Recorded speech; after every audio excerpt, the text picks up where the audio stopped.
সম্প্রতি দেশের বিভিন্ন সীমান্ত দিয়ে ভারত থেকে রোহিঙ্গা ও বিদেশি নাগরিকদের পুশ ইন করার ঘটনা ঘটছে।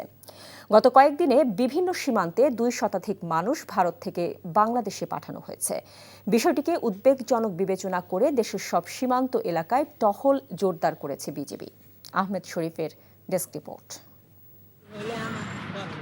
ভারতের মেঘালয় রাজ্য সরকারের রাত্রিকালীন কারফিউ জারি আর বিএসএফের পুশিন ঘটনায় সিলেট সীমান্তে সর্বোচ্চ সতর্ক অবস্থানে রয়েছে বিজিবি।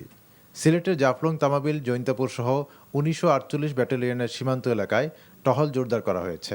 সেই সাথে অবৈধ অনুপ্রবেশ কিংবা পুশিন ঠেকাতে সীমান্তবাসী ও জনপ্রতিনিধিদের সহায়তা নেওয়া হচ্ছে। বাড়ানো হয়েছে গোয়েন্দা নজরদারিও।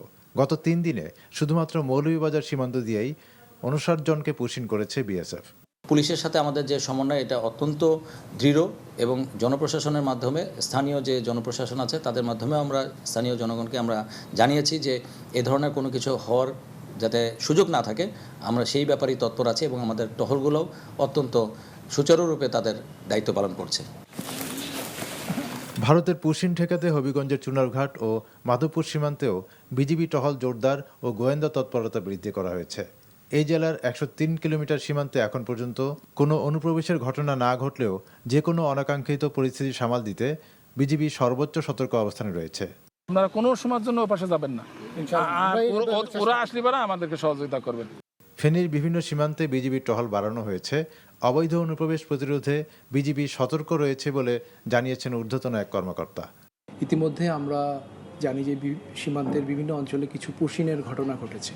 এই প্রেক্ষাপটকে সামনে রেখে আমাদের ডিজি মহোদয়ের নির্দেশনা অনুযায়ী সীমান্তের যেন নিশ্চিত নিরাপত্তা নিশ্চিত করা যায়, সেই লক্ষ্যেই আমরা আসলে আমাদের টহল কার্যক্রম, গোয়েন্দা তৎপরতা, জনসচেতনতা বৃদ্ধি করেছি। আমাদের বিজিবির যে কার্যক্রম, এছাড়া মৌলভীবাজার, চুয়াডাঙ্গা, সাতক্ষীরা, খাগড়াছড়ি সহ দেশের অন্য সব সীমান্ত এলাকায় ভারত থেকে পুশিনের আশঙ্কায় সতর্ক রয়েছে বিজিবি।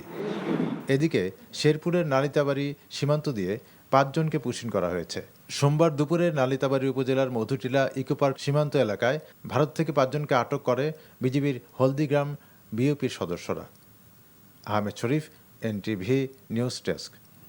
বান্ডেল থাকলে প্রতি সেনমানিতে টাকা বাঁচবে। বিকাশ সেনমানি বান্ডেল কিনে জিতুন প্রতি লেনদেনে।